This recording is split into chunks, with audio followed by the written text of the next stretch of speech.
അഭിമന്യു ഒരു കഥയല്ല, കഥാപാത്രമാണ്. കഥയാടിയാൽ വേഷമാരെങ്കിലും ഊരിയെടുക്കും. ഇത് ഊരിയെടുത്തതല്ല, അവർ ഊരി വാങ്ങിയതാണ്.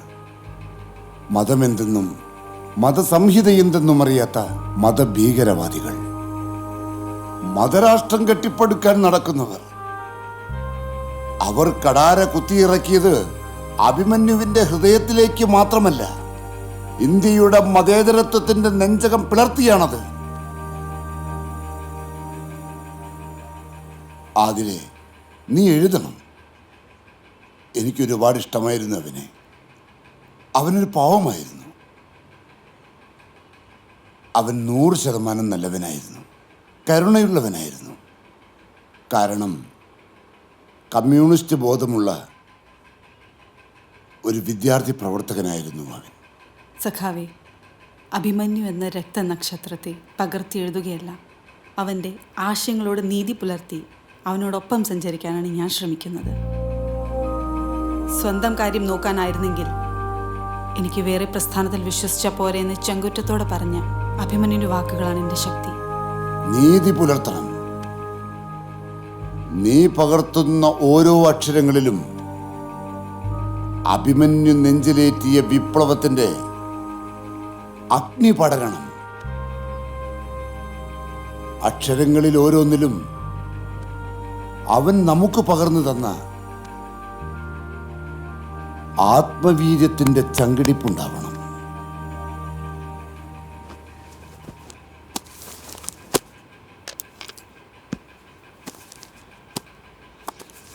ഇതിൽ ഞാൻ പറയുന്നത് എഴുതുക.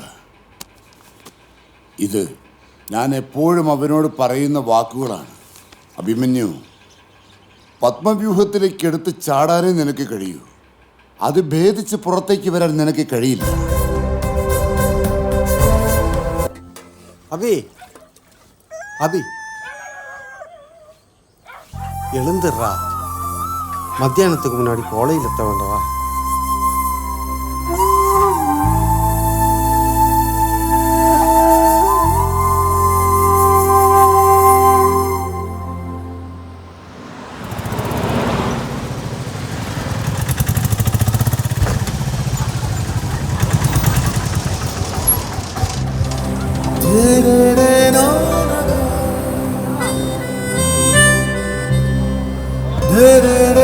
Maharajas College.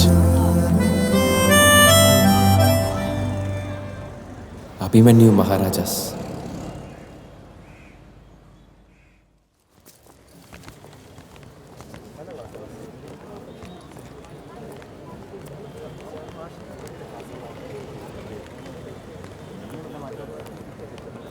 എന്താ അന്വേഷിക്കുന്നത്? അല്ല സാറേ, ഈ ചേർക്കുന്ന സ്ഥലം എവിടെയാ? പുതിയ അഡ്മിഷനാണോ? അതെ സാർ.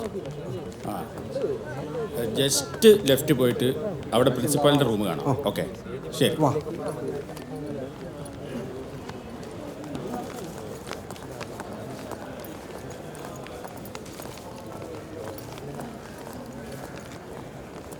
അപ്പ ഇവിടെ ഇരിക്കാം.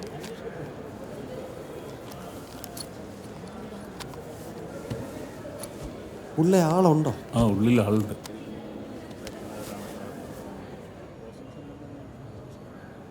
അഭിമന്യു, അപ്പ കയറാം.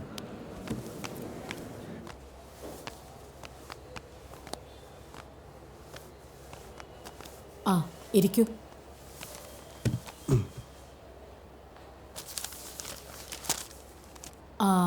ഹോസ്റ്റൽ സൗകര്യം വേണ്ടി വരുമല്ലേ? അതെ സാറേ, ഞങ്ങളങ്ങ് വട്ടവടയിൽ നിന്ന് വരിക, കുറേ ദൂരം പോകണം.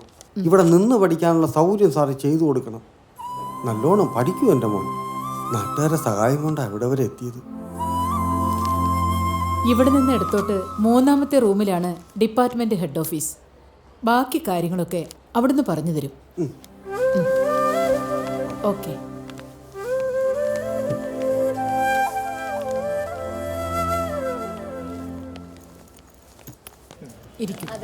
ഇവിടെയല്ല ഇടതുഭാഗത്തല്ലേ അപ്പ?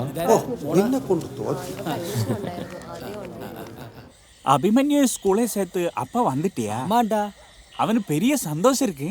அப்பா சொல்லிட்டு பெரிய காலேஜ், நிறைய பசங்க நம்ம மாதிரியே கிடையாதுடா, எல்லாமே காசு காசு புள்ளைங்க. பழைய ராசாவோட காலேஜ். அவன் தான் இந்த ஊர்ல இருந்து இப்படியாவது ஒரு காலேஜ் படிக்கிறது. அப்ப வந்து அவனுக்காக நம்ம என்ன வேணாலும் பண்ணலாம். கவலைப்படாத, அவனை நல்லா படிப்பிக்கணும். இந்த ஊருக்காக ஒரு பெரிய ஆளாய் வாழணும்.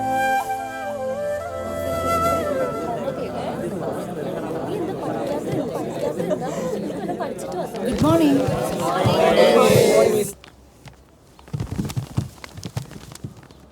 Dear students, this is your first day. These days are memorable to your life. So, have fun and enjoy your life. And introduce yourself. Fatima. Aishwarya. ഞാൻ ആതിര. അനാമിക. എൻ്റെ പേര് ഒലീന. ഞാൻ അധീന. എൻ്റെ പേര് ഹരീഷ്, ഞാൻ കോഴിക്കോട് നിന്ന് വരികയാണ്. ഞാൻ അഭിമന്യു, വട്ടവട. സൈലൻസ്. സ്ഥലം ഒന്നുകൂടെ പറഞ്ഞേ. വട്ടവട. വട്ടത്തിനല്ല ആശാരെ, ഇനിയിപ്പോ ചതുരത്തിലറ്റാക്കിയോ? ശരിക്കും അഭിമന്യുവിന്റെ വീട് എവിടെയാ? അഭിമാനത്തോടെ ഞങ്ങൾ പറയും, പട്ടിക്കാടാണ് ആ ദേശം. ശരിക്കും ഞാൻ വട്ടവടയാ. അതിന് എല്ലാ പല്ലും കാട്ടണ്ട, പറഞ്ഞാ മതി. സോറി, ഇവിടുത്തെ രീതി അറിയില്ല. നമ്മളൊക്കെ ഇന്ന് വന്നതല്ലേ ഉള്ളൂ, ഇനി ശ്രദ്ധിക്കാം. അഭിമന്യു, ഈ വട്ടവട എന്ന് വെച്ചാൽ? വട്ടവട എന്നാൽ എൻ്റെ സ്ഥലപ്പേരാണ്. വ്യത്യസ്തമായ സംസ്കാരവും വ്യത്യസ്തമായ കാർഷിക രീതി ഉൾക്കൊള്ളുന്ന മൂന്നാറിനടുത്തുള്ള മനോഹരമായൊരു ഗ്രാമം. എങ്ങനെ ഒന്നുകൂടി വിശദീകരിക്കുമോ ഗ്രാമഭംഗി? പറയാം. വട്ടവടയെക്കുറിച്ച് പറയുകയാണെങ്കിൽ ആകാശത്തു നിന്ന് നോക്കിയാൽ വട്ടത്തിൽ കാണുന്നതുകൊണ്ടാണ് വട്ടവട എന്ന പേര് വന്നതെന്ന് കരുതപ്പെടുന്നു. ചരിത്രപരമായി ഒട്ടേറെ സവിശേഷതകളുള്ള ഗ്രാമമാണ് വട്ടവട. പണ്ട് പുരാണേതിഹാസങ്ങളിൽ കൗരവന്മാരുടെ ചൂതിൽ തോറ്റ് പഞ്ചപാണ്ഡവന്മാർ വനവാസം അനുഷ്ഠിച്ചതിന്റെ സ്മാരകങ്ങൾ ഇന്നും നിലനിൽക്കുന്ന സ്ഥലമാണ് വട്ടവട. ചിലപ്പതികാരത്തിലെ വീരനായിക കണ്ണകിയുടെയും കോവലന്റെയും ജീവിതത്തിൽ പാണ്ഡ്യരാജാവിന്റെ തെറ്റായ രീതിയിൽ രോക്ഷാകുലയായ കണ്ണകിയുടെ ശാപത്തിൽ മധുരാപുരി ചുട്ടെറിഞ്ഞപ്പോൾ അവിടെ നിന്നും പലായനം ചെയ്തവർ എത്തിപ്പെട്ട സ്ഥലമാണ് വട്ടവട. ഒരിക്കൽ നിങ്ങൾ അവിടെ വന്നാൽ പിന്നെ അവിടെ വിട്ട് പോവില്ല. മരിച്ചാലും മായാത്ത സൗന്ദര്യമായി ഏകാന്തതയെ തഴുകി നിങ്ങൾ അവിടെ ഇരിക്കും.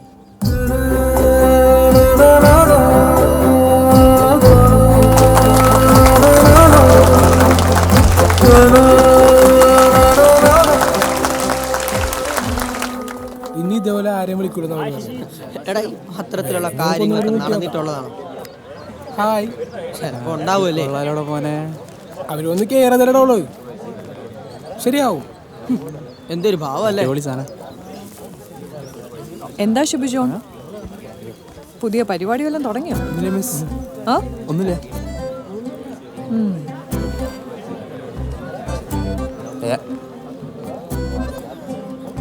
ഷിബു, ഇങ്ങ് വന്നേ.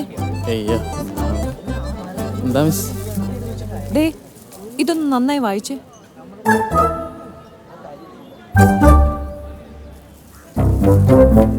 പണിയാണിട്ടാ.